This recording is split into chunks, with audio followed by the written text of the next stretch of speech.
आज हम 12th class का चैप्टर अध्याय 17 आर्थिक वनस्पति विज्ञान व मानव कल्याण का अध्ययन करेंगे।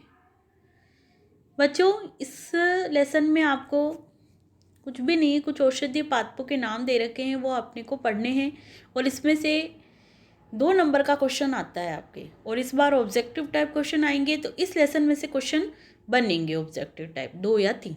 ठीक है, तो पढ़ते हैं अपन। आप अपनी बुक्स निकाल लीजिए, उससे ही अपन इस लेसन को पढ़ेंगे।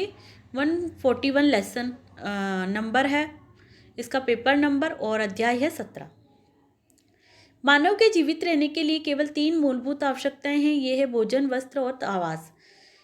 बहुत पुराने समय में भी इन तीनों की आवश्यकताओं की पूर्ति हेतु पादप जगत से सुविधाजनक तरीके से कर लेता था। आधुनिक मानव ने अपनी आवश्यकताओं को कई गुना बढ़ा लिया है, जिससे उसकी जीवन शैली अपेक्षाकृत जटिल तथा तनावपूर्ण हो रही है।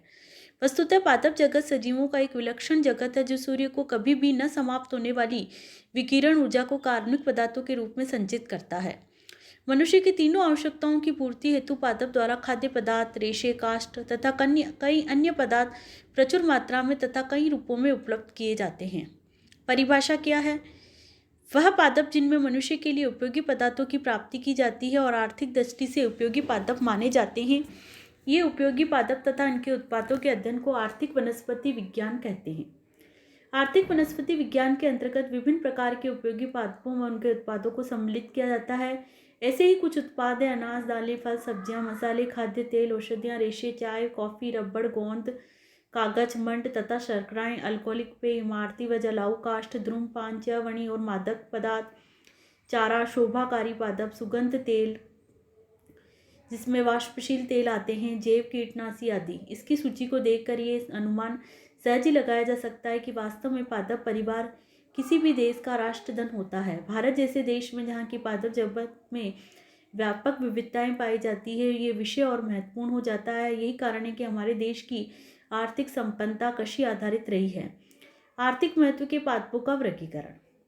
आर्थिक दृष्टि से उपयोगी पादपों का वर्गीकरण विभिन्न आधारों तथा कई वनस्पतियों द्वारा किया गया है। भाई, वनस्पति क्या है? इसकी परिभाषा देखें तो क्या है कि पादप जिसमें मनुष्य के लिए उपयोगी पदार्थों की प्राप्ति की जाती है और आर्थिक दृष्टि से उपयोगी माने जाते हैं, तो वो आर्थिक वनस्पति विज्ञान कहलाता है, जिसमें आर्थिक जगत के उपयोगी पादप आते हैं। इनका वर्गीकरण जो था वो A.F. हिल ने किया था और अपनी पुस्तक नाम था उसका इकोनॉमिक बॉटनी। उसमें एक वर्गीकरण किया था। उसके अंदर निम्न भागों में विभक्त था: खाद्य पादप, जिसमें अनाज तथा मोटे अनाज आते हैं, जैसे गेहूं, चावल, मक्का, जौ, बाजरा। दालें आती है, जिसमें चना, मूंग, उड़द, अरहर, छोट, छोला। सब्जियां आती है, जिसमें आलू, बैंगन, टमाटर, कद्दू, भिंडी। फल आते हैं, जिसमें अनार, संतरा, केला, सेब आते हैं।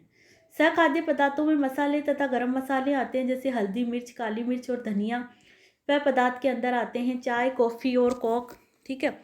औषधीय पादप में भी आते हैं अश्वगंध, गिलोय, सफ़ेद मूसली, नीम, अफीम, सर्पगंधा आदि आते हैं। धूम्रपान, च्यवन तथा मादक पदार्थ में तंबाकू, सुपारी और भांग आते हैं। औषधीय पादप, औद्योगिक पादप की बात करें तो रेशे वाले पादप आते हैं, जैसे कपास, जूट, पटसन आते हैं। टिम्बर में आते हैं सागवान, शीशम। रबड़ वाले आते हैं पारा रबड़ आते हैं। गोंद रेजिन में बबूल और चीड़ के पौधे आते हैं। वाष्पशील तेल में चंदन और मोगरा आते हैं। वसीय तेल में सरसों, मूंगफली, नारियल और अरंड आते हैं। शर्करा व स्टार्च में गन्ना, चुकंदर, अरारोट और साबूदाना आते हैं। तो ये सभी क्या है? आर्थिक महत्व के पादपों का वर्गीकरण है, जिसमें खाद्य पदार्थ में पढ़े अपन ने अनाज तथा मोटे अनाज, दालें, सब्जियां, फल। सखाद्य पदार्थ में मसाले तथा गरम मसाले। पेय पदार्थ। औषधीय पादपों में औषधीय पादप जैसे गिलोय है, सफ़ेद मूंगफली है, नीम, अफीम, सर्पगंधा आते हैं। धूम्रपान, च्यवन तथा मादक पदार्थ में तंबाकू, सुपारी और भांग आते हैं। ठीक है बच्चों, तो ये था अपना आर्थिक वनस्पति विज्ञान और पादप जगत। ठीक है बच्चों, तो इतना आज के लिए, धन्यवाद। अगले वीडियो में मिलते हैं।